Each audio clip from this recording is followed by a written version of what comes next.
surprise that you could find? I'm not going to talk about anything but the UCLA Bruins. I'll make that right away. We're going to talk about UCLA. It's UCLA week. We got to get our team ready to play.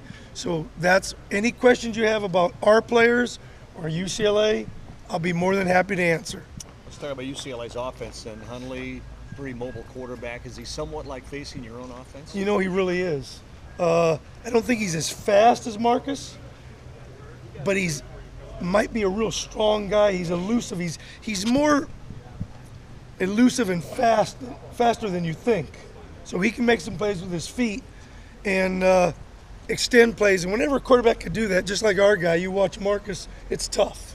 So, yeah, it's a lot like going against our offense to a large degree. Is Keith Price a better comparison then? Yes, I think Keith Price is a much better comparison, except for this guy's bigger and thicker. So he'll be a guy that you really got to wrap up and bring down. They've used 3 different running backs so far this season. Does your preparation change at all for a different back, or are they all the same? I'm sure they're not all the same.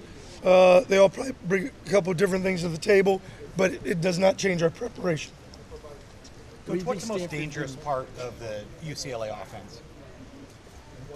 Well, I think Hundley. You know, and UCLA always has good athletes. So you start with the quarterback, just like if you're asking us about our offense, Marcus is the first guy that you got to be concerned about. So you start with Hundley, but they also have a good running game and they have good receivers because they have good athletes. So I start with Hundley, but they have a lot of weapons. What did Stanford do well in terms of the pass defense that you guys might mirror? Because Hundley obviously got frustrated during that game on Saturday. We do some things that are similar to Stanford, but not a lot. You know, we because we do what we do on defense because that's what we know, and that allows us to play fast. So basically, we're going to play our defense and do what we know, and play fast, and hopefully we execute better than our opponent. Some great takeaways from your defense. Got some interceptions. How do you keep that going? That's a tough one to answer, AJ. Hopefully when you run to the ball, as you see, when you run to the ball, they almost had a touchdown. Here's an example.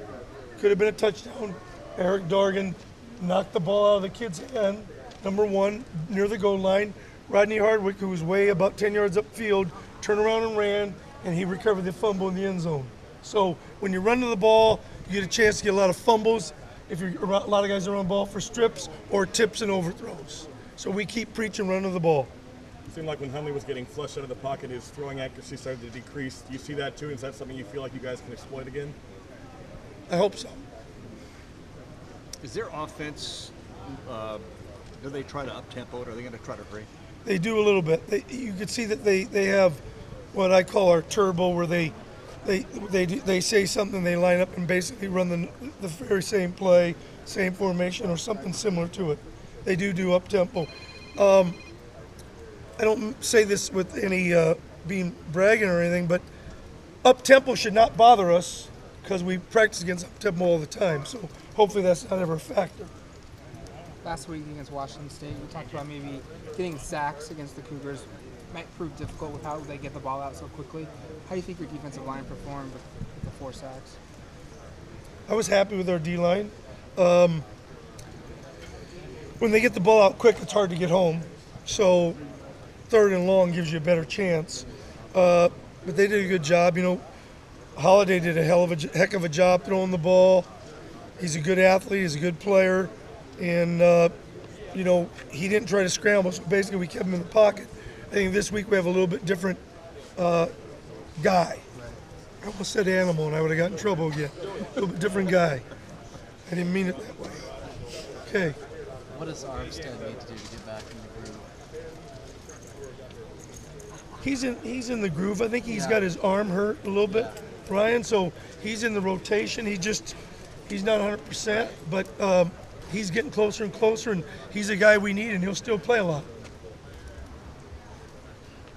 Thank you.